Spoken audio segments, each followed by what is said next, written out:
Hello, everyone, and please be welcome to the first episode of this series. I'll be recording about, as I said in my first video, about running investing in life.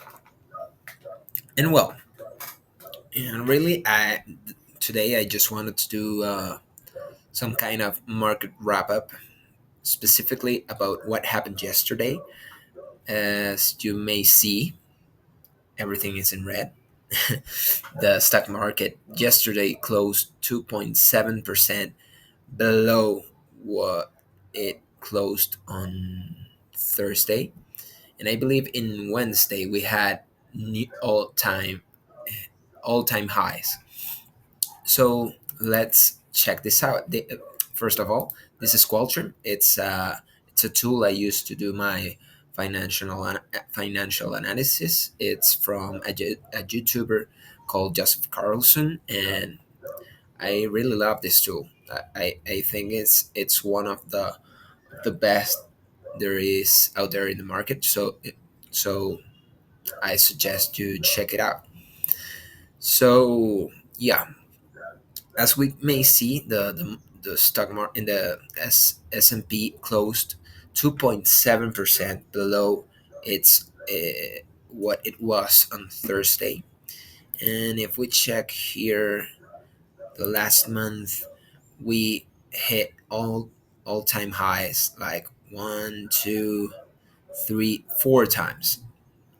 So really, this was a big dip.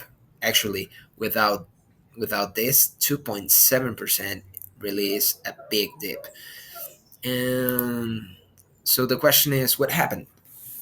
So Qualtron gave us what happened in the last 24 hours, and here we can see that President Trump threatened steep new tariffs against China, tightening export controls on critical minerals, sparking the S&P 500 worst single-day drop since April. So let's go to CNBC. They have a very, let's say, good report about what happened. And here are some key points. So it says President Donald Trump said the United States will impose a new tariff on 100% on imports from China over and above any tariff that they are currently paying, starting on November the 1st. Sorry. Trump also says that the United States on the same date also would impose export controls on any and all critical software. The move is in retaliation for new export controls that China imposed on rare earth minerals. Around 70% of the global supply of rare earth minerals comes from China. The minerals are essential for high tech industries, including automobiles, defense, and semiconductors. So, yeah, let's say that 100% on top of the current tariffs, it's I will know by you. Like for example, it's there will be no business here, and to sort of say it. And as we see, yeah, this is what we saw up there. Around 70% of the global supply of rare earth comes from China. So here it says Trump suggests earlier Friday that he will cancel a meeting with Chinese President Xi Jinping at the upcoming Asia Pacific Economic Cooperation Summit in South Korea because of China's new controls. So, well, here it says, well, there are different levels of specific duties on imports, ranging from 50% on steel and aluminum to 7.5% on consumer goods. The so called effective tariff rate on Chinese imports currently is 40%. So, let's say it will be like 100% on steel, 7.5% on consumer goods. So, we're looking at maybe this 40% will become something like not really 140 specifically, it may be a little less, but any tariff above 100%, even I would say 80% or 70%, it's a no buy situation. Okay, so Trump said on his Truth Social post, it has just been learned that China has taken an extraordinary aggressive position on trade in sending extremely hostile letter to the world, stating that they were going to effective November the 1st, 2025, impose large-scale export controls on virtually every product they make, and some not even made by them. This affects all countries without exception, and it was obviously a plan devised by them years ago. It is absolutely unheard of in international trade, and a moral disgrace in dealing with other nations. Based on the fact that China has taken this unprecedented position, and speaking only for the USA and not other nations who were similarly threatened, starting November the 1st, 2025, or sooner, depending on any further actions or changes taken by China, the United States of America will impose a tariff of 100% of China on China, over and above any tariff that they are currently paying, he wrote. So yeah, what I was saying, that 100% on top of the 40% will become effectively like 120, even 130. It depends.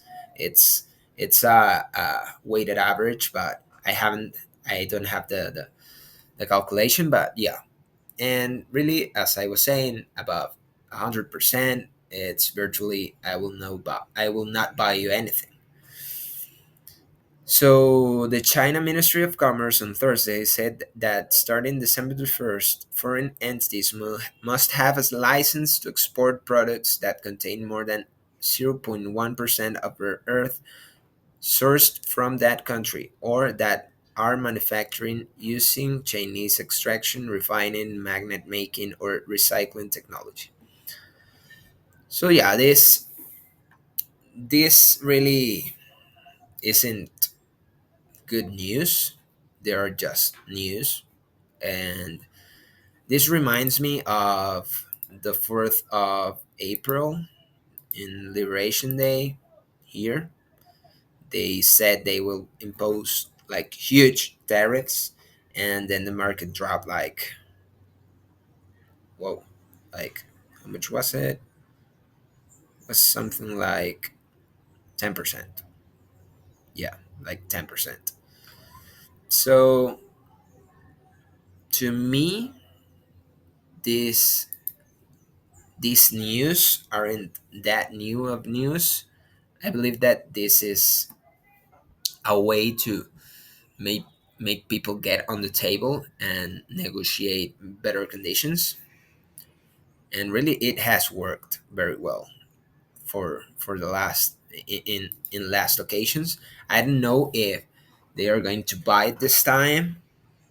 I believe that politics, yeah, politics. Let's say that are politics, and politicians are going to do what politicians do, and this really just creates like turmoil in the market. But I believe that eventually this will pass, as it had passed in the past. Like, for example, you see companies like this, like Microsoft, you see companies like Amazon, and you say how much it will actually affect them. It will, but I don't think that China really wants this to happen, where they will get 100% tariff in everything they export, because being the United States like the greatest commercial ally they have, well, yeah, it's like, yeah, they are commercial partners. I mean, being the United States the biggest commercial partner they have, I don't think that this is something that they want to have on this situation. Is something that they don't want to have on the table. So I believe that they will eventually meet up and discuss new terms for this. And yeah, this for me it's an opportunity to buy, really. Let's say that, for example, if you were waiting a good moment to hop in a new stock, these are the moments that it's the best occasion to do it. This is in my opinion, because if you see this as an opportunity to sell, you really aren't doing your due diligence correctly. Because, for example, let's say most of investors like the United States stock market because of the opportunities, it has. Let's say every company that is here in the S&P 500 are one of the most one they are the biggest and the best companies, most of them, and the best companies on the world. Even they aren't just United States companies. They are companies that has let's say they have operations worldwide. For example, Microsoft, Google, even Amazon, they do have a United States business, but they now have a world business, sort of saying. So yeah, it will disturb them, but they are still great and solid companies. And really, if you do your due diligence and you really see what these companies are capable of, and you like really analyze those companies, I believe that you will eventually see that this is just noise, and you really need to, let's say, see this, as I was saying, as an opportunity to buy. Actually, I believe this is a great opportunity to buy. I wanted to hop in Netflix. I wanted to hop in when it was at $900. I am still waiting to see if by any chance it gets back to 900, but I don't think so, really. The company once again has demonstrated that it's just a giant. And as Netflix, we can see every other company. I mean, like, for example, Microsoft. This is a company that has been on the market since 1986, okay? And just to give some context, if you had put $0.1 on the 19th of March of 1986, you would have right now $500. Okay? Yeah, $500. This is a company that in the last 5 years it has grown 14.52 14%. Okay? In the last 5 years, their revenues.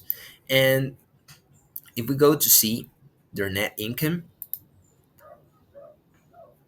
it has grown. Oh, wait, what happened? Their net income has grown 18.12%. This is just textbook for a great company. Okay? And this isn't the only one. Let's see Google. Wait, this is a bit. Let's see net income. Net income, 30% the last 5 years. Revenue, 70% the last 5 years. So we're we're seeing some of the best companies in the entire world in a single stock market, and even great companies from other countries, like for example, let's say Alibaba, come to the American market to get exposure to the investors that are in that believe in this market.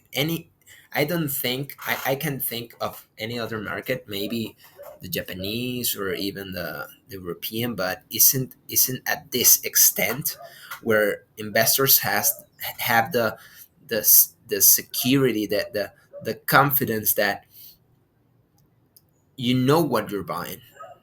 That's why here you have quarterly reports, you have commentaries from from the company, and they gave you that confidence, and it's just one of the best places to invest. So I believe that these news are just noise, and they will eventually get to an agreement, and then we will see that this just jumps once again to all-time new highs. So yeah, I see this really as an opportunity to buy. Yeah, and I have to say this is just my opinion, but yeah, I will see if I buy some companies that I have been thinking of. I will, as I was saying in my introduction, I will do videos about it. And yeah, thank you for watching. Hope that you liked the video, and see you on the next one.